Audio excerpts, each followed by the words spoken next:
Hello friends, competition community में आपका बहुत बहुत स्वागत है। आज हम बात करने वाले हैं मध्य प्रदेश में मिट्टियाँ या फिर मध्य प्रदेश में मृदा के बारे में।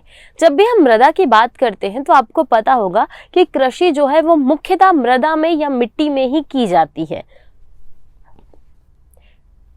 मध्य प्रदेश की मृदा की बात करें तो मृदा जो है वो चट्टानों के अपक्षय व अपरदन से निर्मित धरातल की ऊपरी असंगठित परत है। इसके साथ में यह भूपर्पटी की सबसे ऊपरी परत है। यह भूपर्पटी की सबसे ऊपरी परत है जो कि पौधों को उगने और बढ़ने में मदद करती है। यह जो परत है, इस परत से ही जीवाश्म और खनिज पौधों को प्राप्त होते हैं। मृदा लैटिन भाषा का शब्द है जिसका अर्थ होता है पृथ्वी की ऊपरी सतह, और मृदा का अध्ययन पेडोलॉजी कहलाता है। देखिए बहुत कंफ्यूजन हो गया होगा इन चीज़ों को सुन के, तो हम थोड़ा सा इसको क्लियर करते हैं। सबसे पहले मान लीजिए आपने ये एक केक कट करके निकाला या एक ये हिस्सा कट करके निकाला। अब ये जो हिस्सा है ना, ये मृदा का हिस्सा है। तो ये मृदा का हिस्सा है और इसकी सबसे जो ऊपरी परत है, इसकी जो सबसे ऊपरी परत है, यह जो परत है, इस परत को ही मृदा कहा जाता है। क्या कहा जाता है? मृदा कहा जाता है। कैसे समझना है आपको? पृथ्वी की सबसे ऊपरी वह परत जो कि असंगठित है, मतलब मिली हुई नहीं है, जुड़ी नहीं हुई है, बल्कि बिखरी हुई है, वह मृदा कहलाती है। यह जो परत है, यह जो इसे इंग्लिश में कहा जाता है, मृदा को इंग्लिश में कहा जाता है सॉइल। और सॉइल जो है यह लैटिन भाषा के शब्द सोलम से बना हुआ है, और सोलम का अर्थ होता था पृथ्वी की ऊपरी सतह। तो इस हिसाब से मृदा का अर्थ हुआ पृथ्वी की सबसे ऊपरी सतह जो कि असंगठित है, और साथ ही साथ में यह पौधों को बढ़ने के लिए जीवाश्म और खनिज प्रदान करती है। कभी अगर आपने वृक्षारोपण किया हो या पौधा लगाया हो तो आपको पता होगा कि गड्ढा जो है वो बहुत ज़्यादा नहीं खोदा जाता, बल्कि 4 से 5 इंच का गड्ढा सफिशिएंट होता है एक पौधे को लगाने के लिए। इसके साथ ही साथ में जब हम बात करते हैं कि मृदा मध्य प्रदेश में कितने प्रकार की पाई जाती है, तो मध्य प्रदेश में मुख्यतः 5 प्रकार की मृदा पाई जाती है। अब ये 5 प्रकार कौन कौन से हैं? देखिए, भारत में जब मृदा की बात करते हैं तो इसका आंकड़ा विभिन्न हो जाता है, अलग हो जाता है मध्य प्रदेश के आंकड़े के मुकाबले। मध्य प्रदेश में 5 प्रकार की मृदा पाई जाती है। जो मृदा का विभाजन, मध्य प्रदेश में लाल पीली मिट्टी, काली मिट्टी, जलोढ़ मिट्टी, लाल पीली मिट्टी, मिश्रित मिट्टी और कछारी मिट्टी पाई जाती है। अब इन मृदाओं के बारे में हम देखते हैं कि इनमें क्या क्या विभिन्न है। जैसे ही हम बात करते हैं काली मिट्टी की, तो काली मिट्टी जो है यह मध्य प्रदेश में सर्वाधिक पाई जाती है, और इस मिट्टी का निर्माण ज्वालामुखी से निकले लावे के जमा होने से होता है। बात करें जलोढ़ मिट्टी की, तो जलोढ़ जो मिट्टी है, इस मिट्टी का अर्थ ये है कि नदियों के द्वारा बहाकर लाई गई मिट्टी जलोढ़ मिट्टी कहलाती है, और ये मध्य प्रदेश में काफी कम क्षेत्र में है। लाल पीली मिट्टी, लाल पीली मिट्टी का निर्माण मुख्यतः पर्वत चट्टानों के टूटने फूटने से होता है। मिश्रित मिट्टी, और अंत में आती कछारी मिट्टी। कछारी मिट्टी अर्थ ये होता है, जो कछार होते हैं ना, उनके किनारों पे एक प्रकार की मिश्रित मिट्टी पाई जाती है जिसमें बहुत ही ज़्यादा उत्पादन क्षमता होती है, उसे ही कछारी मिट्टी कहा जाता है। काली मिट्टी को 3 भागों में बांटा गया है। पहला है गहरी काली मिट्टी, दूसरा है साधारण काली मिट्टी, और तीसरा है छिछली काली मिट्टी। गहरी काली मिट्टी, साधारण काली मिट्टी और छिछली काली मिट्टी। सबसे पहले हम देखेंगे काली मिट्टी को ही।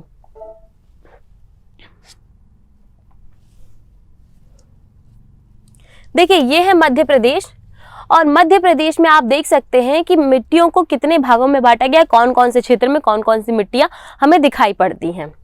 सबसे पहले देखिए, सबसे पहले मध्य प्रदेश का जो ऊपरी क्षेत्र है, मतलब ये वाला जो क्षेत्र है जो कि भिंड मुरैना वाला क्षेत्र है, वहां पर जलोढ़ मिट्टी पाई जाती है। किस नदी के अपरदन के कारण? कौन सी नदी यहाँ से बहती है? तो चंबल नदी व चंबल की सहायक नदियों के द्वारा जो मिट्टी बहा कर लाई जाती है उसे ही जलोढ़ मिट्टी कहा जाता है इस क्षेत्र में। बात करें इस पूरे भाग की, तो यहाँ पूरे भाग में काली मिट्टी पाई जाती है, जिसमें से आधे हिस्से में साधारण, दूसरे में गहरी और तीसरे में छिछली काली मिट्टी। छिछली काली मिट्टी जो है वो सतपुड़ा वाले क्षेत्र में पाई जाती है, क्योंकि ये जो है ये बैतूल और उसके ऊपर जस्ट होशंगाबाद जिला लगता है, तो ये सतपुड़ा वाला क्षेत्र हो गया। फिर लास्ट में हम देखते हैं कि लाल पीली मिट्टी जो है ये इस तरफ में बघेलखंड वाले क्षेत्र में पाई जाती है। बुंदेलखंड में मिश्रित मिट्टी पाई जाती है।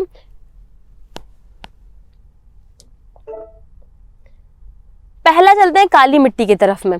जब हम काली मिट्टी की जब हम बात करते हैं, देखिए काली मिट्टी की बात करते हैं, इसकी स्थिति, यह मिट्टी प्रदेश में कहाँ पर पाई जाती है, तो हम मैप में देख चुके हैं कि यह मिट्टी प्रदेश में सर्वाधिक पाई जाती है, जो कि मालवा के पठार के आसपास में स्थित है। तो यह प्रदेश में सर्वाधिक पाई जाने वाली मिट्टी है, बिल्कुल सही बात है। इसका निर्माण दक्कन ट्रैप व बेसाल्ट चट्टानों के टूटने फूटने से व ज्वालामुखी से निकले लावे के जमने से होता है, बिल्कुल सही बात है। ये देखिए एग्जाम्पल हम आपको ऐसा देते हैं कि मान लीजिए ये एक ज्वालामुखी है, ठीक। अब इस ज्वालामुखी से यहाँ से बहुत टाइम से लावा निकल रहा है। अब लावा जब इससे बाहर निकलेगा तो लावा ऐसा तो नहीं कि एक ही बार में पूरा लावा निकल जाएगा, तो एक बार लावा निकला और यहाँ पे जम गया। अब जब एक बार लावा निकला और यहाँ पे जम गया तो दूसरी बार में जब लावा दोबारा निकलेगा तो फिर वो इस साइड भी आएगा और इस साइड भी आएगा और फिर जमेगा, और एक साथ तो निकलेगा नहीं, मतलब बहुत सालों के बीच में निकलेगा, करोड़ों सालों के बीच में निकलेगा, 10-20 साल के बीच में निकलेगा। तो पहला जो लावा जो निकला था और जब वो जमा और उसके बाद उसके ठंडा होने के बाद उसी के ऊपर से एक और बार लावा आया और जम गया, तो परत के रूप में ये लावा बार बार जमता गया और इसी को हम आगे चलकर बोलते हैं कि काली मिट्टी का क्षेत्र है। तो लावा के जमने से और साथ ही साथ में बेसाल्ट और दक्कन ट्रैप की चट्टानों के टूटने फूटने से काली मिट्टी का निर्माण हुआ है। इस मिट्टी को चेरनोजम भी कहा जाता है और यह मिट्टी जो है यह सर्वाधिक उपयुक्त है कपास के उत्पादन के लिए। प्रकृति किस प्रकार की है? यह मिट्टी जो है यह क्षारीय प्रकृति की है, और क्षारीय और अम्लीय क्या होता है आपने पढ़ा ही होगा। देखिए क्या होता है, एक पीएच लेवल होता है जो कि होता है 7.0। अब इसके जो नीचे का जितने भी इसके नीचे के पीएच लेवल वाली चीज़ें होती हैं वो सारी अम्लीय हो जाती है, और जितने भी पीएच लेवल इसके ऊपर वाली चीज़ें होती हैं वो हो जाती हैं क्षारीय। तो क्षारीय मिट्टी है काली मिट्टी। यह मिट्टी प्रदेश के लगभग 70% के आसपास के क्षेत्र में रहती है। इसका मतलब सीधा सीधा ये होगा कि प्रदेश में यदि इतना बड़ा प्रदेश है तो इसके लगभग 71 एरिया पे जो है 71% एरिया पर जो है यह काली मिट्टी निवास करती है। एग्जैक्ट आंकड़ा बताना थोड़ा मुश्किल है, लगभग 71 एरिया तो रहेगा ही प्रतिशत में। फिर बात करते हैं अगली मिट्टी की। देखिए ये है काली मिट्टी। अब काली मिट्टी आपको दिखाई दे रही है, इसमें बहुत सारी दरारें दिख रही हैं। अब ये दरारें क्यों पड़ जाती हैं? देखिए ये मिट्टी ऐसी मिट्टी है जो कि अपने अंदर जल धारण करने की क्षमता सर्वाधिक रखती है, मतलब बहुत ज़्यादा जल धारण करके रखती है। और जो ये मिट्टी ऊपर से आपको सूखी सूखी दिख रही है, परंतु ये अंदर पे इसमें बहुत ज़्यादा जल भरा होता है और इस कारण से ये ऊपर से छिटक जाती है। अंदर गीली होने के कारण और ऊपर सूखी होने के कारण ये जो है ऊपर के भाग से छिटक जाती है और ये काली मिट्टी आपको देखने को मिलती है। अब काली मिट्टी को ही 3 भागों में बांटा गया। हमने देखा है गहरी काली मिट्टी, दूसरी है साधारण काली मिट्टी और तीसरी जो है हमारी वो छिछली काली मिट्टी। पहले देखते हैं गहरी काली मिट्टी। यह मिट्टी नर्मदा, सोन घाटी और मालवा के पठार और सतपुड़ा के पश्चिमी भाग में पाई जाती है। इसका विस्तार काली मिट्टी के कुल क्षेत्रों के लगभग 3.5% पर फैला हुआ है। साधारण काली मिट्टी की बात करें, यह मिट्टी प्रमुख रूप से मालवा के पठार, मतलब मालवा के पठार में जो 18 जिले आते हैं ना, पूरे के पूरे 18 जिले में कौन सी मिट्टी पाई जाएगी? साधारण काली मिट्टी पाई जाएगी और ये संपूर्ण भाग में फैली हुई है। यह काली मिट्टी के कुल क्षेत्र का लगभग 37% है। 37% ये है, 3% ये है, तो बचा जितना भी मतलब ये 40% बता 60% जो है वो कछारी मिट्टी हो जाएगी, सॉरी छिछली काली मिट्टी हो जाएगी। इस मिट्टी का रंग हल्का भूरा और लाल हो जाता है। जलोढ़ मिट्टी। काली मिट्टी के बाद में देखिए छिछली काली मिट्टी जो है इसके बारे में भी थोड़ी डिटेल देख लेते हैं। छिछली काली मिट्टी जो है वो मध्य प्रदेश के सतपुड़ा वाले क्षेत्र में पाई जाती है। लगभग पूरे कुल काली मिट्टी के क्षेत्र का 60% अपने आप में रखे हुए हैं। कैसे समझेंगे? देखिए ये मध्य प्रदेश है ना, इस मध्य प्रदेश में कुछ इतने हिस्से में काली मिट्टी पाई जाती है। अब काली मिट्टी इतने हिस्से में पाई जाती है तो इस हिस्से के भी 60% भाग में कौन सी वाली मिट्टी पाई जाती है? तो छिछली काली मिट्टी पाई जाती है। जलोढ़ मिट्टी की बात करते हैं, मध्य प्रदेश में जलोढ़ मिट्टी। तो मध्य प्रदेश में जलोढ़ मिट्टी जो है सबसे ज़्यादा हमारे इस भाग में पाई जाती है, भिंड मुरैना वाले क्षेत्र में पाई जाती है।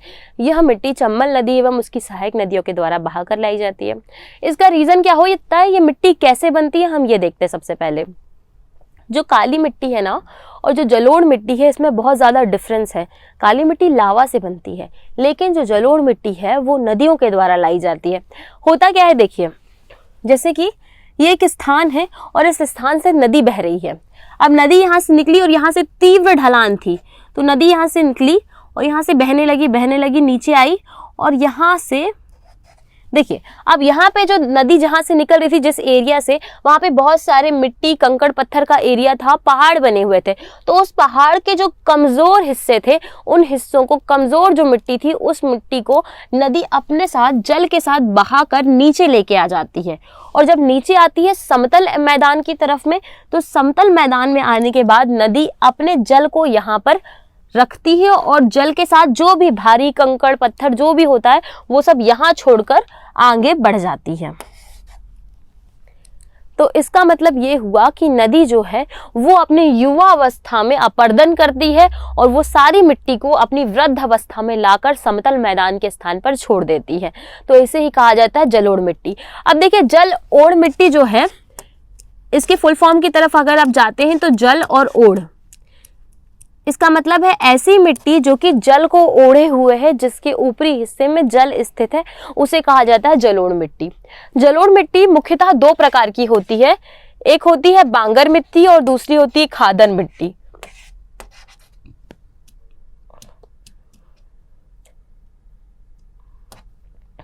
बांगर और खादर जलोढ़ मिट्टी। खादर जलोढ़ मिट्टी जो होती है वो नई जलोढ़ मिट्टी होती है और अभी अभी बनी होती है। वहीं बांगर जो जलोढ़ मिट्टी होती है वो पुरानी जलोढ़ मिट्टी होती है और नदी से कुछ दूर पर स्थित होती है। नदी अपने नए रास्ते पे जो मिट्टी बनाती है वो खादर होती है। तो इस हिसाब से मध्य प्रदेश में जो जलोढ़ मिट्टी है वो पाई जाती है इस भिंड मुरैना वाले क्षेत्र में। देखिए, ये है जलोढ़ मिट्टी। अब आप देख सकते हैं कि जो जलोढ़ मिट्टी है, ऊपर से जो नदी है वो अपनी युवावस्था में जब पत्थर कंकड़ को बहा के लाएगी तो नदी अपनी वृद्ध अवस्था में, ये नदी अपनी वृद्ध अवस्था में चल रही है, तो नदी यहाँ से बह रही है, परंतु ये नदी अपना कंकड़ पत्थर सारा एरिया यहाँ पर छोड़ते जा रही है। ये जो एरिया दिख रहा है ये नदी के द्वारा ही बनाया गया है। मिश्रित मिट्टी। अगली मिट्टी है हमारी मिश्रित मिट्टी, जो कि मध्य प्रदेश के क्षेत्र में ही पाई जाती है। इस मिट्टी की बात करें तो यह लाल पीली एवं काली मिट्टी का मिश्रित क्षेत्र है। यह मिट्टी मुख्यतः बुंदेलखंड के क्षेत्रों में पाई जाती है। इसके अंतर्गत टीकमगढ़, छतरपुर, निवाड़ी, दमोह, नरसिंहपुर जिले आते हैं। इस मिट्टी में नाइट्रोजन, फास्फोरस और कार्बनिक पदार्थों की कमी होती है, जिससे इसकी उर्वरकता क्षमता कम हो जाती है। इस मिट्टी में मोटे अनाज जैसे ज्वार, बाजरा, मक्का आदि की फसलें उगाई जाती हैं। देखिए, ये क्षेत्र कौन सा है, अगर आप अच्छे से देखेंगे तो ये है बुंदेलखंड वाला क्षेत्र। तो बुंदेलखंड वाले क्षेत्र में कौन सी मिट्टी पाई जाती है, मिश्रित मिट्टी पाई जाती है। ये कौन कौन सी मिट्टी से मिलकर बनी है, लाल पीली मिट्टी और काली मिट्टी से मिक्स होकर ये मिट्टी बनती है। इसमें मोटे अनाजों का उत्पादन होता है, ज्वार, मक्का जैसे पदार्थों का। अगला है लाल पीली मिट्टी। यह मिट्टी मध्य प्रदेश के पूर्वी भागों में पाई जाती है, जिसका विस्तार मध्य प्रदेश के रीवा, पन्ना के पठार तथा संपूर्ण बघेलखंड में होता है। इस मिट्टी का निर्माण मध्य प्रदेश में पाई जाने वाली विंध्यन क्रम की चट्टानें तथा ग्रेनाइट एवं नीच चट्टानों के अपर्दन से हुआ है। इस मिट्टी का पीला रंग फेरिक ऑक्साइड की अधिकता के कारण होता है। इस मिट्टी में नाइट्रोजन, फास्फोरस, ह्यूमस की कमी होती है और यह मिट्टी इतनी अत्यधिक उपजाऊ नहीं होती है। वर्षा की अधिकता के कारण यह चावल की खेती के लिए जानी जाती है। इसका पीएच लेवल 5.5 से 8.5 तक होता है। अब बात कर लेते हैं जैसे लाल पीली मिट्टी की। तो लाल पीली जो मिट्टी है यह मध्य प्रदेश के पूर्वी भागों में पाई जाती है। पूर्वी मतलब क्लियर है ना, जिस साइड पश्चिम बंगाल है वही साइड पूर्वी भाग है। तो पूर्वी भाग मतलब सीधे सीधे देखेंगे तो बघेलखंड वाला हिस्सा है। अब बघेलखंड वाला हिस्सा है, जिले कौन कौन से लगते हैं, रीवा, सीधी, सिंगरौली, सतना, ये वाले जिले इसमें लगेंगे, जिसका विस्तार मध्य प्रदेश के रीवा, पन्ना के पठार में और बघेलखंड में है। इस मिट्टी का निर्माण मध्य प्रदेश में पाए जाने वाले विंध्यन क्रम की चट्टानें एवं ग्रेनाइट व नीच चट्टानों के अपर्दन से हुआ। अपर्दन का मतलब क्या होता है? वही नदियों के द्वारा अपर्दन होता है, इसके अलावा पवनों के द्वारा अपर्दन होता है, इसके अलावा तापमान के कारण अपर्दन होता है। सीधा मतलब यह है, जैसे एग्जाम्पल समझेंगे हम तो देखिए, अगर आप समझने चाहें तो ये मान लीजिए एक चट्टान है, ठीक, और इसी के बाजू में एक और चट्टान है। अब इन दोनों चट्टानों में यहाँ से जो सूरज है, ये सूरज का दिन रात प्रकाश पड़ते जा रहा है, और प्रकाश इसका बहुत ज्यादा पड़ने के कारण ये जो चट्टानें हैं, इनका थोड़ा थोड़ा सा जो हिस्सा है वो नीचे गिरने लगेगा, और इनका थोड़ा थोड़ा सा हिस्सा जब नीचे गिरने लगेगा तो इसी को कहा जाता है अपर्दन। अब ये चट्टानें क्या है, 1-2 साल में तो उनको कुछ नहीं होगा, लेकिन जब 10, 20, 30 साल हो जाएंगे तो सूरज के अत्यधिक तापमान के बढ़ने के कारण इन चट्टानों का कुछ हिस्सा टूटने लगेगा। इसके बाद हम देखते हैं कि हवा बहुत ज्यादा चलती है, तो हवा के बहुत ज्यादा चलने के कारण भी आप देखेंगे कि हवा एकदम तेज बह के आ रही है, इन चट्टानों से टकरा रही है, और हवा के टकराने के कारण भी इनका कुछ हिस्सा यहाँ से टूटने लगेगा। इसके बाद वर्षा होगी, और वर्षा होने के कारण जब वर्षा की बूंदें इस पे बार बार पड़ेंगी तो ये और टूटेगा। तो हम देखते हैं कि इसका ये वाला जो इतना भाग है ये पूरा टूट जाएगा, और टूट के कहाँ बिखरेगा? नीचे बिखरेगा, और नीचे एक पूरा मिट्टी का स्वरूप ले लेगा, यहाँ पर एक ढेर बन जाएगा, और इसे ही हम कहते हैं फिर अपर्दन होना चट्टानों का। तो ग्रेनाइट एवं नीच चट्टानों का इसी प्रकार से जब अपर्दन हुआ होगा तो इस मिट्टी का निर्माण हुआ होगा। इस मिट्टी में नाइट्रोजन, फास्फोरस और ह्यूमस की कमी होती है, और यह मिट्टी अत्यधिक उपजाऊ नहीं होती। सीधी सी बात है, चट्टानों को काटकर या चट्टानों के अपर्दन से जिस मिट्टी का निर्माण हुआ है वो अत्यधिक उपजाऊ हो भी नहीं सकती। लेकिन इस क्षेत्र में वर्षा की अधिकता होती है, इस कारण से यहाँ पर इसमें चावल की खेती की जा सकती है। ये देखिए, ये है लाल पीली मिट्टी। आप इस मिट्टी को देख सकते हैं, अलग ही समझ में आ रहा है कि ये जो मिट्टी है ये कम उपजाऊ है, और इस मिट्टी का निर्माण चट्टानों से हुआ होगा। चट्टानें भी इसी कलर की होती है ना, लाल, येलो, ब्राउन से कलर की। ये है कछारी मिट्टी। कछारी मिट्टी जो है वो एक प्रकार की मिश्रित मिट्टी होती है, जिसकी उर्वरक क्षमता बहुत ज्यादा होती है। फलों को लगाने में, पेड़ लगाने में, सब्जियों को लगाने में इस मिट्टी का उपयोग किया जाता है। आपने कभी देखा होगा, अगर आपके घर में गार्डन हो या आपके घर में किसी को पेड़ लगाने का शौक हो, तो आपने देखा होगा जब पेड़ों की जड़ों में जो मिट्टी लगती है वो यही कछारी मिट्टी होती है, जो कि मिश्रित होती है। इसमें बहुत सारी चीजें मिलाई जाती हैं, जैव उर्वरक मिलाए जाते हैं, इसमें आपको घास वगैरह के कुछ तिनके भी दिखाई देंगे। डिटेल देखते हैं कछारी मिट्टी की। यह मिट्टी नदियों के द्वारा अपने अपवाह क्षेत्र में बिछाई जाती है। सीधी सी बात है, अपवाह क्षेत्र में नदियों के द्वारा बिछाई जा रही है। क्यों? क्योंकि कछार जो है वो नदियों के जस्ट किनारे में होते हैं। बिकॉज मैं गांव से बिलोंग करती हूँ, तो मुझे पता है कि जो हमारा कछार है वो जस्ट नदी के बगल में ही है, और नदी में यदि कभी बाढ़ आती है तो वो कछार डूब भी जाता है, ऐसा मैंने देखा है। तो इस कारण से कछारी मिट्टी जो है वो नदियों के द्वारा अपने अपवाह क्षेत्र में बिछाई जाती है, और वहां पर लोग कछार बना लेते, वहां पर सब्जी भाजी उगाई जाती है, और छोटे छोटे फलों को उगाते हैं वहां पे। यह मध्य प्रदेश में बाढ़ के द्वारा बहाकर लाई गई मिट्टी है। इस मिट्टी का विस्तार मध्य प्रदेश के चंबल और उसकी सहायक नदियों के क्षेत्र में होता है। भिंड, मुरैना, ग्वालियर जिले में यह मिट्टी मुख्य रूप से पाई जाती है। इस मिट्टी में सरसों, गेहूं, गन्ना और फसलों का उत्पादन किया जाता है। देखिए, जैसे ही बात हो गई भिंड मुरैना की, आपने पढ़ लिया भिंड मुरैना, आपको दिमाग में आ जाना चाहिए कि भाई यहाँ पे पक्का सरसों की खेती होती होगी। नरसिंहपुर की बात हो गई तो नरसिंहपुर में आपको पता है कि गन्ने की खेती होती है। अब बात कर लेते हैं मृदा अपर्दन की। मृदा अपर्दन का मेन मोटिव क्या है? मृदा कैसे अपर्दित होती है, क्यों होती है, कैसे हम इसे अपर्दन से बचा सकते हैं, कितने प्रकार का अपर्दन होता है, हम सारी चीजें देखते चलेंगे। देखिए, ये मान लीजिए ये मृदा है, तो इसका अपर्दन हुआ है कैसे? आपको कभी भी मृदा ऐसी कटी तो दिखेगी नहीं, तो उसका मतलब ये है कि यहाँ से जल बहा होगा, जिस कारण से ये पूरा एरिया जो है कट गया, और आपको फसल दिखाई दे रही है, और उसके नीचे उसकी जड़ें भी दिखाई दे रही हैं। मृदा अपर्दन, मृदा को अपने स्थान से विविध क्रियाओं द्वारा हटाया जाना मृदा अपर्दन कहलाता है, एक लाइन में। इसके अलावा जब हम बात करते हैं, आंकड़ों के अनुसार 6 लाख एकड़ बहुभूल कृषि भूमि इन खड्डों में परिवर्तित हो गई है। किन खड्डों में? जो कि मृदा अपरदन से निर्मित होते हैं। तेज जलधारा द्वारा मृदा को गहरा काटना अवनालिका अपरदन कहलाता है। प्रदेश में सर्वाधिक मृदा अपरदन चंबल नदी के द्वारा होता है। वहीं मृदा के क्षरण को रेंगती हुई मृत्यु भी कहा जाता है। ये कहने का आश्रय क्या है? देखिए, मृदा अपरदन जो है यह सीधा सीधा मतलब यह है कि मृदा को किसी भी विधि के द्वारा जब अपने एक विशेष स्थान से हटाया जाता है या मृदा हटती है तो उसे ही मृदा का क्षरण या मृदा का अपरदन कहा जाता है। मध्य प्रदेश में सबसे ज्यादा जो अपरदन करती है वो है चंबल नदी, और मृदा के अपरदन को ही रेंगती हुई मृत्यु कहा जाता है, क्योंकि आपको पता होगा मानव के जीवन का यापन करने के लिए सबसे जो प्रमुख चीज है वो है खाना अर्थात भोजन, और भोजन का निर्माण ही मृदा से होता है। और मृदा का जब अपरदन हो रहा है तो इसे रेंगती हुई मृत्यु कहा जाता है कि यदि ये पूरी अपरदित हो गई तो सभी लोगों के पास मृत्यु के अलावा कोई दूसरा चारा नहीं रहेगा। बात कर लेते हैं मृदा अपरदन के सामाजिक कारकों की अर्थात सामाजिक कारणों की। मृदा अपरदन क्यों होता है? सबसे पहली चीज, वनों की कटाई। वनों की कटाई होने से मृदा अपरदन का कैसे संबंध है? देखिए, जब हम बात कर रहे हैं वनों की कटाई की, अब वनों की कटाई से संबंध कैसा है? जब पेड़ कहीं हिस्से पे लगे होते हैं, जैसे इस हिस्से पे मान लीजिए यहाँ पर एक पेड़ स्थित है, ठीक। अब यहाँ पर इस पेड़ की जो जड़ें हैं वो यहाँ तक फैली हुई हैं, जड़ें अंदर तक फैली हुई हैं, और मृदा जो है वो ऊपर रहती है, ठीक। अब कोई व्यक्ति आया और उसने इस पेड़ को काट दिया।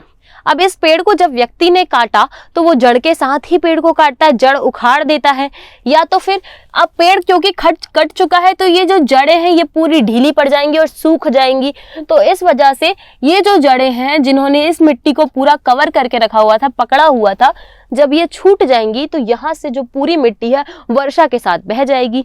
जैसे यहाँ पे वर्षा होगी, यहाँ पे पानी आएगा तो ये जो पूरी मिट्टी है, क्योंकि जड़ें यहाँ पे छूट चुकी हैं या फिर कट चुकी हैं या तो उखड़ चुकी हैं, तो यहाँ पे मिट्टी का कोई सपोर्ट नहीं बचा। इस वजह से जैसे ही पानी आएगा तो मिट्टी जो है वो पानी में घुलकर बह जाएगी। तो इस कारण से मृदा का पहला अपरदन होता है। दूसरे कारण की बात करते हैं, अति चराई या अतिचारण। अतिचारण का मतलब होता है पशुओं के द्वारा जो पेड़ों का या फसलों का चारण, मतलब फसलों को खाया जाता है। उसका भी सेम रीजन यही है कि देखिए जड़ कमजोर हो जाएंगी तो मिट्टी बह जाएगी पानी के साथ। भूमि उपयोग की प्रकृति। भूमि उपयोग की प्रकृति, देखिए एक तो हम करते हैं झूम खेती, कुछ लोग ऐसा करते हैं, झूम खेती की जाती है, जिसकी वजह में क्या होता है कि एक खेत का एरिया डिसाइड किया जाता है, वहां पे कृषि करते हैं, उसके बाद जब उससे फल और फसल प्राप्त हो जाती है उसके बाद उस एरिया को जला दिया जाता है। अब जलाने के बाद तो मृदा की उर्वरक क्षमता कम हुई, इसके साथ ही साथ में वहां पे सालों साल अब कुछ नहीं लगेगा। इस वजह से जैसे ही वर्षा होगी तो वो पूरा एरिया पानी के साथ बहने लगेगा धीरे धीरे करके। इसके साथ ही साथ में दूसरी बात ये कि जब हम सीढ़ी नुमा किसी जगह पर कृषि करते हैं, अर्थात मान लीजिए ये एक सीढ़ी है और इस सीढ़ी में आपने यहाँ पे चाय का पेड़ लगा दिया, यहाँ पे आपने टमाटर का पेड़ लगा लिया, यहाँ पे आपने आलू का पेड़ लगा लिया। अब ऐसे स्थान पे जब आप कृषि कर रहे हैं और जब वर्षा ऊपर से हो रही है तो वर्षा के होने के कारण ये जो क्षेत्र है, अब यहाँ से जो मिट्टी है ये नीचे की तरफ में पिघल कर आना चालू कर देगी, बहना चालू कर देगी। इस वजह से प्रकृति उपयोग की प्रकृति भी। खेती करने की विधियां, सेम रीजन है, खेती करने की विधियां हमने बात कर ली। इस हिसाब से हम देखते हैं कि मृदा के अपरदन के निम्न कारण हो सकते हैं। अब मृदा अपरदन कितने प्रकार का होता है वो देख लेते हैं। मृदा अपरदन, सामान्य अथवा भूगर्भिक अपरदन, धारा तट अपरदन, तीव्र अपरदन, सुपर्ण अपरदन, अवनालिका अपरदन, आशफाल अपरदन, परत अपरदन और शूद्र धारा अपरदन। देखिए आपको कंफ्यूजन होगा इसमें कितने सारे प्रकार का अपरदन होता है, हम ऐसे चलते चलेंगे एक एक करके। सबसे पहला है सामान्य अथवा भूगर्भिक अपरदन। ये एकदम सामान्य अपरदन होता है जो कि सबसे ज्यादा देखने के लिए मिलता है। इस अपरदन में क्या होता है, नदी अथवा जल अपने प्रवाह क्षेत्र से निकलते हुए चट्टानों को काटते हुए चलती है, तो इसे कहते हैं सामान्य अथवा भूगर्भिक अपरदन। और ये आपको इमेज में दिखाई दे रहा होगा कि ये नदी यहाँ से बह रही है और इस एरिया से, ये जो नीचे वाला एरिया है, यहाँ से ये सबसे पहले चट्टान को काटते हुए बही है और फिर यहाँ पे ऊपर पे भी इसने चट्टान को काटा है। ऊपर पे कैसे चट्टान को काटा? देखिए, जब भी नदी में बाढ़ आएगी तो नदी का जल स्तर जो है वो ऊपर उठेगा और ऊपर उठते टाइम जब वो नदी यहाँ से फिर चट्टान को काटते हुए बहेगी। धारा तट अपर्दन, धारा तट अपर्दन की बात करते हैं तो इस अपर्दन में क्या होता है, एक धारा आती है नदी की और ये धारा आसपास के क्षेत्रों को काटते हुए जाती है। ये आप देख रहे होंगे यहाँ पे जो क्षेत्र है ये कट गए। मुख्यतः ये हमको बरसात के समय में देखने को मिलता है कि नदी की धारा से जो ये क्षेत्र कटते हैं उन्हें ही धारा तट अपर्दन कहा जाता है। और नदी के किनारे अर्थात नदी के तट कटते हैं इसमें। यह है तीव्र अपर्दन। तीव्र अपर्दन का सीधा अर्थ यह होता है कि बरसात के समय में जब नदी बहुत ज़्यादा बाढ़ में बहती है, नदी बहुत ज़्यादा तीव्र हो जाती है, विशाल हो जाती है, तो उस समय जो अपर्दन होता है, उस समय जिस क्षेत्र का अपर्दन होता है उसे ही तीव्र अपर्दन कहा जाता है। जैसे कि आप देख सकते हैं ये जो पूरा क्षेत्र है, ये पूरी ज़मीन यहाँ से कट गई है क्योंकि यहाँ से एक बार नदी बह के गई होगी, इस साइड से एक बार नदी बह के गई होगी जिस वजह से ये पूरी ज़मीन कट गई है। अगला है हमारा अवनालिका अपर्दन। देखिए, अवनालिका अपर्दन जो है वो आपके लिए महत्वपूर्ण हो जाता है क्योंकि मध्य प्रदेश में जो सबसे ज्यादा अपर्दन होता है वो होता है अवनालिका अपर्दन। इस अपर्दन में क्या होता है, इसे गली इरोजन भी कहा जाता है और इस अपर्दन में नदी जो है वो बड़े बड़े खड्डों का निर्माण करती है, खड्डों का निर्माण करती है। और ये जो खड्डे हैं मध्य प्रदेश में सबसे ज्यादा मुरैना जिले में स्थित है और यहाँ पर इन्हीं खड्डों में डाकुओं का निवास हो गया है। कैसे? देखिए, इन खड्डों को अगर आप गौर से देखेंगे तो यहाँ पर कोई भी व्यक्ति, बहुत बड़ा व्यक्ति भी यहाँ पे इन खड्डों के पीछे छुप सकता है। तो इधर पे बीहड़ डाकू छुपा करते थे बीहड़ों के पीछे और यहाँ से फिर निशानेबाजी या फिर बंदूक वगैरह चलाया करते थे, जिससे पुलिस को बहुत ज्यादा प्रॉब्लम हो रही थी इन सब चीजों को लेकर। तो यह किस जिले में होता है? तो मुरैना जिले में होता है। किस नदी के द्वारा किया जाता है? तो चंबल नदी के द्वारा किया जाता है। क्या कहलाता है? तो इसे गली इरोजन या फिर अवनालिका अपर्दन भी कहा जाता है। यह है सपर्ण अपर्दन। इसका मतलब यह है कि नदी जब सर्प के आकार में बहते हुए अपर्दन करती है तो उसे कहा जाता है सपर्ण अपर्दन। आसफाल अपर्दन। आसफाल अपर्दन का सीधा संबंध है जब किसी रोड से, जैसे कि देखिए आप देख रहे होंगे इसमें जो रोड है, इस अपर्दन में जो रोड है ये रोड ही कट गई है। इसका मतलब क्या है? देखिए, मान लीजिए यहाँ पर एक रोड जा रही है, ये एक रास्ता जा रहा है और इस रास्ते के किनारे वाले हिस्से में, इस वाले हिस्से में थोड़ा सा अपर्दन होता है, भूमि का अपर्दन। क्योंकि नीचे जब मिट्टी है, मिट्टी खिसकेगी तभी तो ऊपर वाला भाग खिसकेगा ना। तो जैसे ही मिट्टी, नीचे वाली मिट्टी खिसकती है तो ऊपर वाला भाग जो है वो ढह जाता है, गिर जाता है, तो इसे ही कहा जाता है आसफाल अपर्दन। ये बहुत बड़ी समस्या है।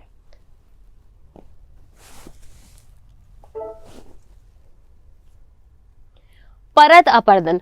परत अपर्दन में होता यह है कि नदी के द्वारा या वर्षा के द्वारा मिट्टी की परत के बाद परत काटी जाती है, जिसे ही परत अपर्दन कहते हैं। एक साथ मिट्टी पूरा भाग नहीं काट लेती नदी, एक के बाद एक परत वाइज उसे काटती है। अब बात कर लेते हैं कृषि की। मध्य प्रदेश में कृषि, आप देख रहे हैं मिट्टी लगी हुई है, इसमें छोटे छोटे पौधे लगे हुए हैं, अर्थात कृषि प्रारंभ हो चुकी है। मध्य प्रदेश में कृषि, एग्रीकल्चर लैटिन भाषा का शब्द है। देखिए, मृदा भी लैटिन भाषा का शब्द ही था, वैसे ही एग्रीकल्चर भी जो है वो भी लैटिन भाषा का शब्द है, जो कि एग्रोस तथा कल्चर से मिलकर बना हुआ है, जिसका अर्थ होता है भूमि और जुताई। अर्थात एग्रीकल्चर का अर्थ होता है भूमि की जुताई करना। विश्व में कृषि का विकास 10,000 BC से पूर्व आरंभ माना जाता है। कृषि को सभी सभ्यताओं की जननी कहा जाता है। मध्य प्रदेश एक कृषि प्रधान राज्य है। मध्य प्रदेश में कृषि विभाग का नाम अब किसान कल्याण विभाग तथा कृषि विभाग कर दिया गया है। मध्य प्रदेश की अर्थव्यवस्था कृषि प्रधान अर्थव्यवस्था है। यहाँ की आजीविका का मुख्य स्रोत कृषि है। मध्य प्रदेश की लगभग जनसंख्या का 70% भाग कृषि एवं उसके सहायक क्षेत्रों पर निर्भर है। इसका सीधा मतलब ये हुआ कि कृषि मध्य प्रदेश के लिए बहुत ज्यादा महत्वपूर्ण चीज है। मध्य प्रदेश की कुल जनसंख्या का 70% कृषि पर निर्भर होता है।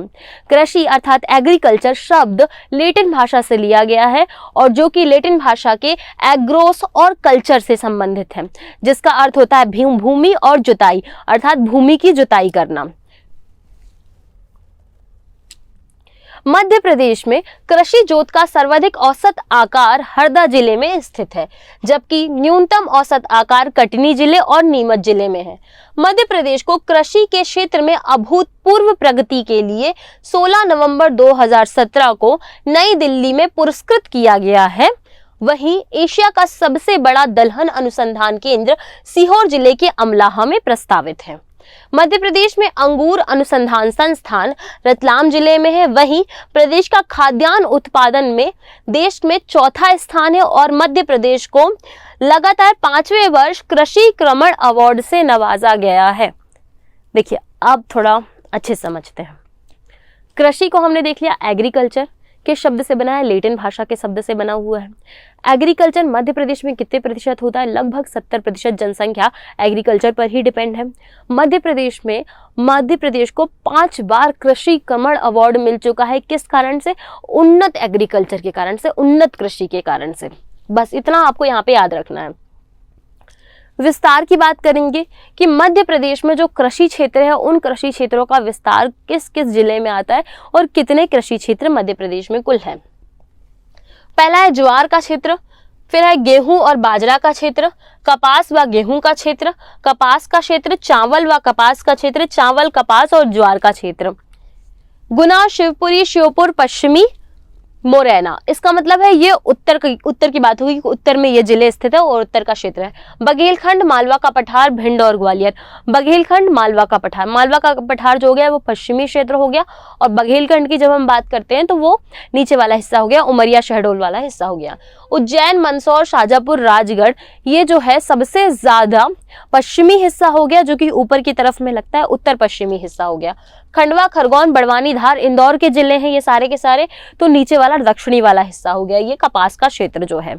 और कपास के उत्पादन के कारण ही खंडवा और खरगोन दोनों को सुनहरे जिले भी कहा जाता है।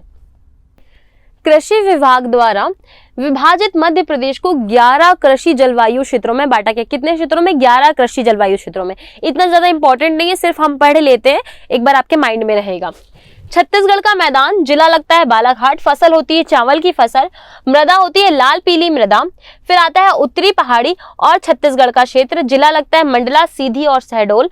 फिर आता है चावल और साथ ही साथ में किस मिट्टी में होता है? तो लाल पीली मिट्टी में इसका उत्पादन होता है। उत्तरी पहाड़ी और छत्तीसगढ़ का क्षेत्र, जिला लगता है मंडला, सीधी और शहडोल। फसल का उत्पादन होता है चावल का, मृदा होती है लाल पीली मृदा। फिर आता है कैमूर, वन पठार एवं सतपुड़ा की पहाड़ी, जिला लगता है सतना, सीधी, पन्ना, जबलपुर, कटनी, सिंगरौली। फिर बात करते हैं मध्य नर्मदा घाटी की, जिसमें जिला लगता है नरसिंहपुर, होशंगाबाद, सीहोर और रायसेन। देखो, नरसिंहपुर की जब बात करते हैं तो गन्ना उत्पादन में प्रथम है। होशंगाबाद की बात करते हैं तो यहाँ पर पचमढ़ी स्थित है। सीहोर की बात करते हैं तो यहाँ पर हथनौरा नामक स्थान है जिसमें सबसे ज्यादा प्राचीन मानव सभ्यता के साक्ष्य मिलते हैं। रायसेन की बात करते हैं तो यहाँ पर मंडीदीप कारखाना स्थित है। फसल कौन सी उत्पादित होती है? गेहूं की, मृदा है गहरी काली मिट्टी। विंध्यन का पठार, विंध्य का पठार, जिला है भोपाल, सागर, दमोह, विदिशा, रायसेन और सीहोर। फसल है गेहूं और ज्वार की। फिर मृदा की बात करते हैं, मध्य और काली मृदा। मध्य क्षेत्र की बात करते हैं, जिला है भोपाल, रायसेन, सागर और दमोह। फसल लगती है गेहूं और ज्वार की। ये महत्वपूर्ण नहीं है इसलिए मैं जल्दी से पढ़ के स्लाइड कर रही हूँ। बुंदेलखंड, जिला है छतरपुर, दतिया, टीकमगढ़, शिवपुरी। मृदा है लाल काली मृदा। फसल है गेहूं और ज्वार क्षेत्र। सतपुड़ा का पठार, जिला है बैतूल, छिंदवाड़ा। मृदा लगती है उथली काली मिट्टी। फसल है गेहूं और ज्वार का। और आता है मालवा का पठार, जिला है मंदसौर, नीमच, रतलाम, उज्जैन, देवास, उज्जैन, इंदौर और आगर मालवा। फसल होती है सोयाबीन की। फिर बात करते हैं निमाड़ की, जिला है खंडवा, खरगोन, हरदा, धार। मृदा है मध्यम काली मिट्टी। फसल है कपास और ज्वार की। झाबुआ की पहाड़ी, जिला लगता है झाबुआ, धार, अलीराजपुर। मृदा है मध्यम काली मृदा। ठीक, देखो मध्य प्रदेश को जो 11 कृषि क्षेत्रों में बांटा गया है वो बहुत ज्यादा महत्वपूर्ण नहीं है। आपसे यहाँ से क्वेश्चन बिल्कुल नहीं बनेगा, इसलिए हम यहाँ से आगे बढ़ गए थे। अब देखते हैं मध्य प्रदेश में मौसम के आधार पर फसलों को कितने भागों में बांटा गया है। तो ये 3 भाग होते हैं। पहला होता है रबी की फसल, दूसरा होता है खरीफ की फसल और तीसरा होता है जायद की फसल। देखिए, जायद की फसल में वे फसलें आती हैं जो कि मुख्य रूप से बहुत ही कम समय के लिए आती हैं, जैसे कि मौसमी फसलें होती हैं, जैसे सब्जियां हो गई या फ्रूट्स हो गए, वो जायद की फसलों में आते हैं। रबी की फसल, रबी की फसल को शरद ऋतु के आगमन के समय बोया जाता है। इन फसलों के उत्पादन में मौसम में नमी और शुष्कता आवश्यक होती है। इनकी बुआई अक्टूबर से नवंबर में की जाती है और कटाई मार्च से अप्रैल में। फसल कौन कौन सी होती है रबी की? तो गेहूं, चना, मटर, राई, सरसों और अलसी जो है वो रबी की फसल के अंतर्गत आते हैं। रबी की फसल गेहूं, चना, मटर, राई, सरसों और अलसी। फिर बात कर लेते हैं खरीफ की फसल।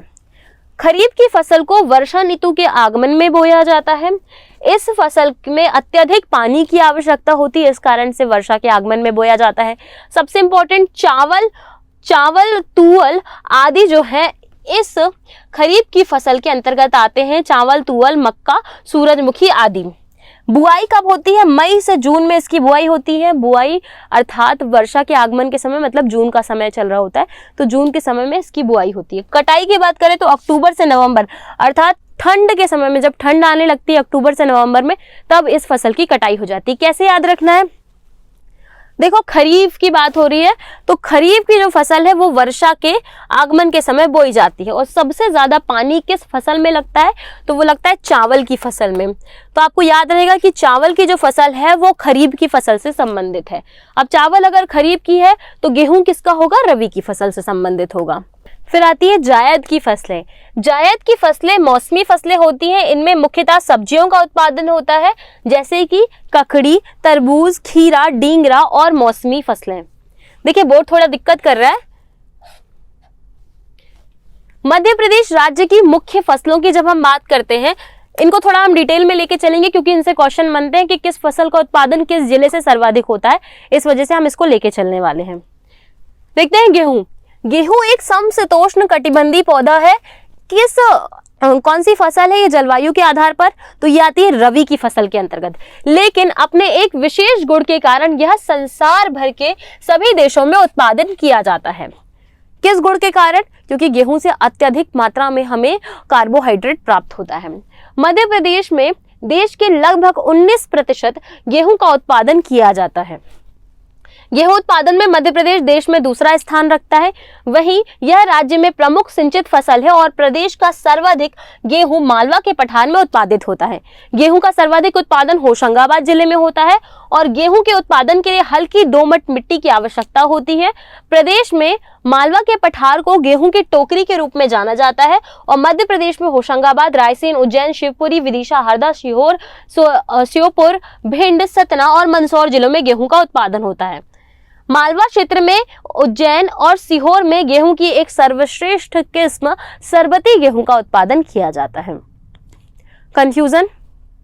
ठीक है, देखो मध्य प्रदेश में जब हम गेहूं की बात कर रहे हैं तो गेहूं जो है वो मध्य प्रदेश में सबसे ज्यादा उत्पादित होता है। भारत में ये दूसरे नंबर पे आता है गेहूं के उत्पादन में। मध्य प्रदेश में भी किस क्षेत्र में सबसे ज्यादा उत्पादन होता है? तो मालवा के क्षेत्र में होता है।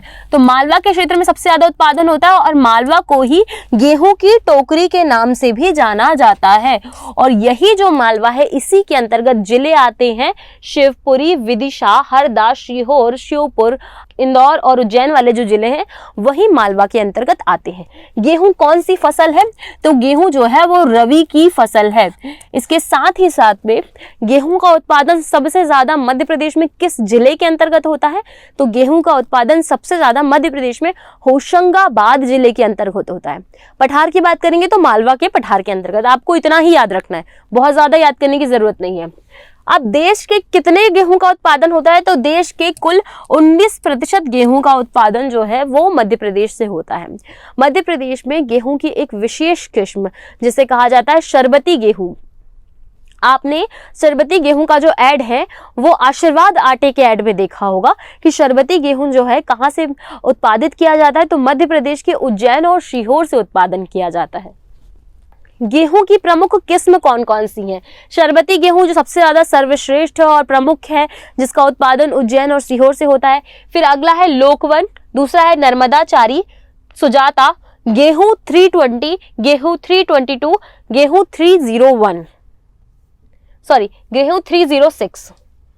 चावल के उत्पादन की बात करते हैं। चावल जो यह फसल है खरीफ की, जो कि वर्षा के समय बोई जाती है और इस पे अत्यधिक जल की आवश्यकता होती है। चावल मूल रूप से खरीफ की फसल है। इसके उत्पादन में 150 से 200 सेंटीमीटर वर्षा की आवश्यकता होती है। बिल्कुल सही बात है। साथ ही 24 से 30 डिग्री तापमान की आवश्यकता होती है। इस फसल हेतु लाल पीली मिट्टी एवं दोमट मिट्टी की आवश्यकता होती है। मध्य प्रदेश में अधिकांश व्यक्तियों का प्रमुख खाद्यान्न चावल है। इसका मतलब है प्रदेश में सबसे ज्यादा लोग चावल ही खाते हैं।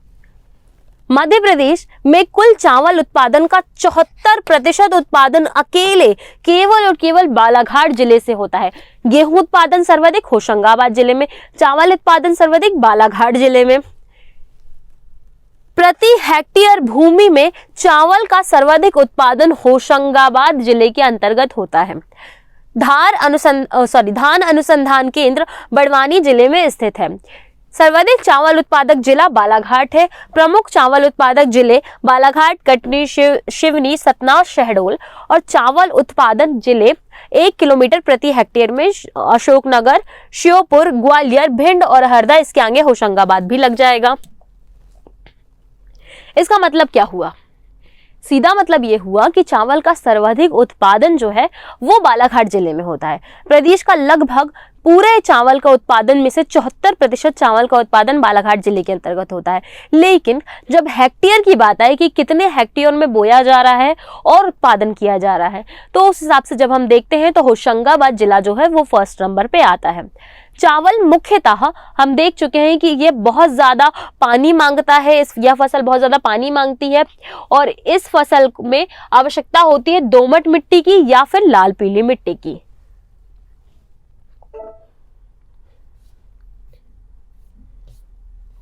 मक्का की बात करते हैं। मक्का का वानस्पतिक नाम जियाबेर है।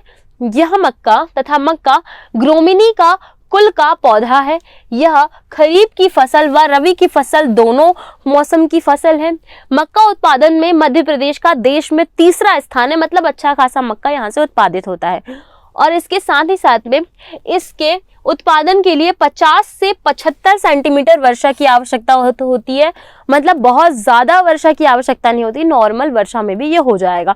सिंचित फसल है, सिंचाई भी करेंगे तो भी हो जाएगा।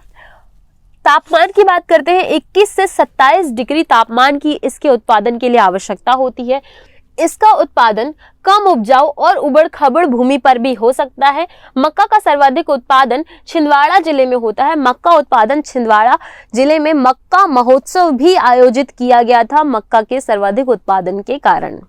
आगे बात करेंगे, प्रमुख मक्का उत्पादक जिले हैं धार, छिंदवाड़ा, बड़वानी, झाबुआ और रतलाम। प्रति हेक्टेयर भूमि पर मक्का का सर्वाधिक उत्पादन होता है बुरहानपुर, धार, श्योपुर, रतलाम और जिलों में।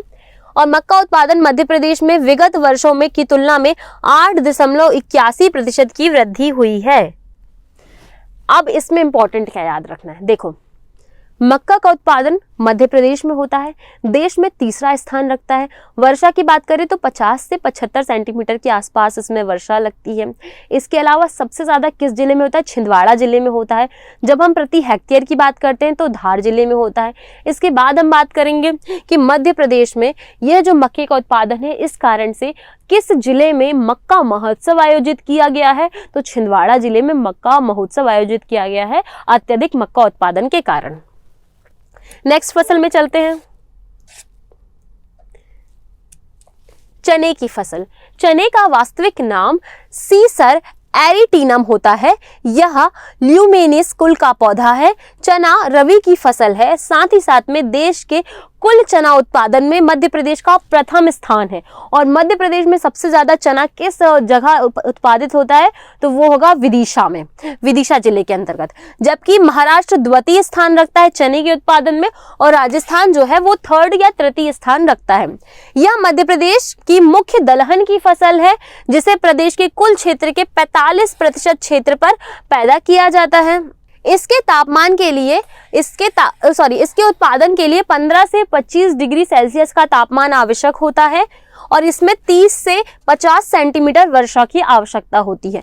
मध्य प्रदेश में चना के उत्पादन में पूर्वी मालवा, बुंदेलखंड और बघेलखंड, मध्य नर्मदा घाटी के क्षेत्र शामिल है। सबसे ज्यादा उत्पादक जिलों की बात करें तो मैंने पहले बता दिया कि विदिशा, उसके बाद में छिंदवाड़ा, राजगढ़, उज्जैन, धार, सागर, भिंड, श्योपुर और खंडवा जिले आते हैं। इजी क्या चीजें याद रखनी है, चने का उत्पादन होता है किस कौन सी फसल है ये, तो हमने देख लिया कि चने का उत्पादन होता है, ये रबी की फसल है। और ये किस जिले में उत्पादित की जाती है, सबसे ज्यादा जो है विदिशा जिले के अंतर्गत होती है। वर्षा कितनी मांगती है ये, तो वर्षा 30 से 50 सेंटीमीटर, मतलब बहुत कम वर्षा मांगता है। इसके अलावा इसका वैज्ञानिक नाम क्या है, बस इतना ही आपको याद रखना है चने की डिटेलिंग में। ये आप इसका स्क्रीनशॉट ले लीजिए हर एक स्लाइड का, आपको बाद में ये काम आता है। और कोशिश कीजिए आप अपने स्वयं के नोट्स खुद से ही रेडी कीजिए, किसी और के नोट्स का यूज ना करें तो ज्यादा बेहतर होगा, एग्जाम में ज्यादा महत्वपूर्ण होगा ये। सोयाबीन, सोयाबीन का वैज्ञानिक नाम ग्लाइसिन मैक्स है। सोयाबीन लिग्यूमिनेसी कुल का पौधा है, जिस कुल का पौधा क्या था, चना भी इसी कुल का पौधा था। भारत केवल मध्य प्रदेश के सोयाबीन उत्पादन के कारण ही विश्व में सोयाबीन उत्पादन में 5वां स्थान रखता है, मतलब सोयाबीन का सर्वाधिक उत्पादन मध्य प्रदेश में होता है। तो सोयाबीन के सर्वाधिक उत्पादन किस जिले में होता है, तो जब हम जिले की बात करते हैं तो ये पूरा का पूरा मालवा क्षेत्र में होता है, मतलब उज्जैन वाले क्षेत्र में होता है। इसके अलावा प्रदेश में सोयाबीन की कृषि सर्वप्रथम वर्ष 1962 में मालवा क्षेत्र के अंतर्गत देवास जिले में की गई थी। अब सोयाबीन उत्पादक जिले कौन कौन से, सबसे ज्यादा तो उज्जैन में होता है। उसके बाद हम देखते हैं धार, मंदसौर, विदिशा, रतलाम, बुरहानपुर, श्योपुर और मुरैना जिलों में सोयाबीन का उत्पादन होता है। इसके अलावा राष्ट्रीय सोयाबीन अनुसंधान केंद्र इंदौर में स्थित है और राज्य सोयाबीन अनुसंधान केंद्र उज्जैन में स्थित है।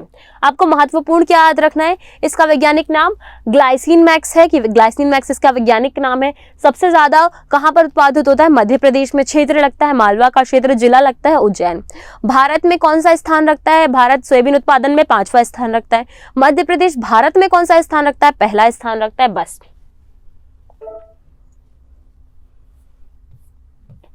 कपास, देखिए कपास महत्वपूर्ण हो जाता है क्योंकि कपास के सर्वाधिक उत्पादन के कारण ही खंडवा खरगोन जाने जाते हैं।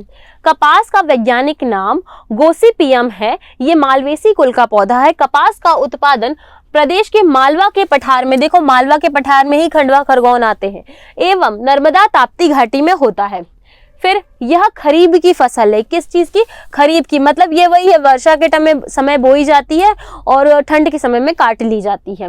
कपास उत्पादन के लिए काली मिट्टी सर्वाधिक होती है, मैंने बताया था काली मिट्टी पढ़ाते टाइम ही कि कपास उत्पादन के लिए ये बहुत ज्यादा उपयोगी होती है। कपास का उत्पादन 20 से 30 डिग्री तापमान के बीच में किया जाता है और 80 सेंटीमीटर औसत वर्षा वाले क्षेत्र में इसका उत्पादन होता है।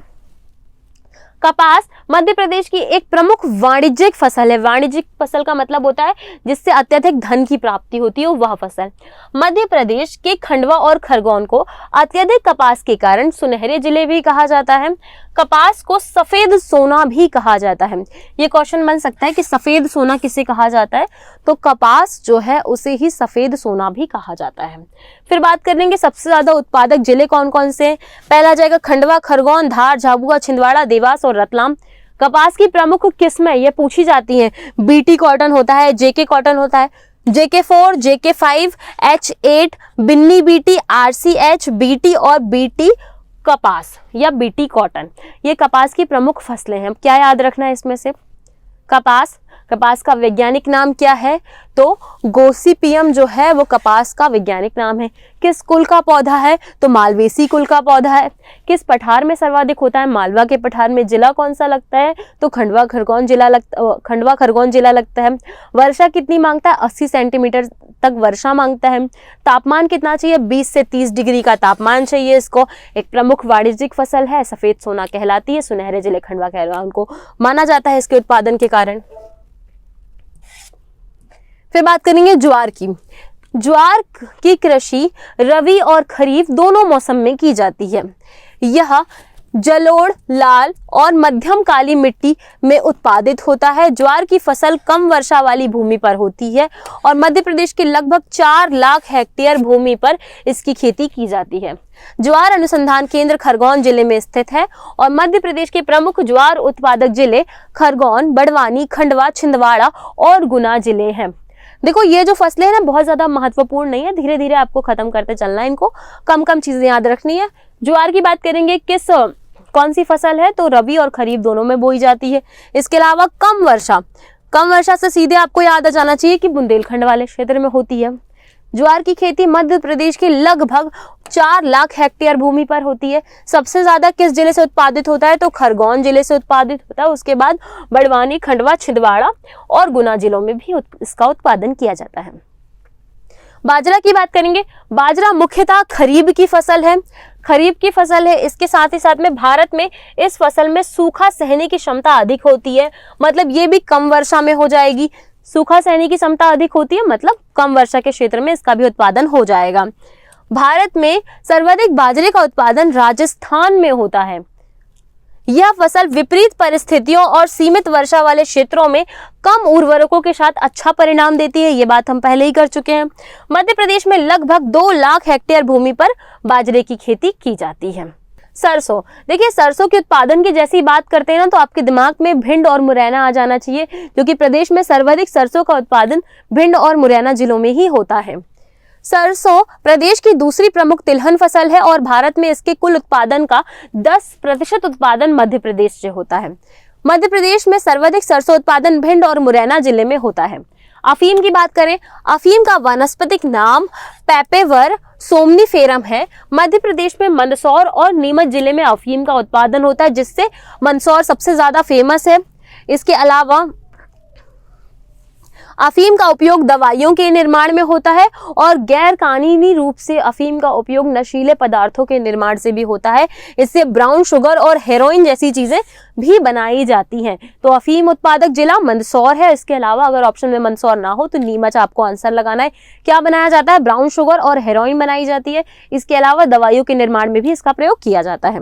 गन्ने की बात करेंगे, मध्य प्रदेश में कुल गन्ना उत्पादन का 50% उत्पादन केवल नरसिंहपुर जिले से होता है। इस कारण, क्योंकि यहाँ से सबसे ज्यादा गन्ना बनता है, इस कारण से यहाँ पे सबसे ज्यादा गुड़ भी उत्पादित होता है और शक्कर भी उत्पादित होता है।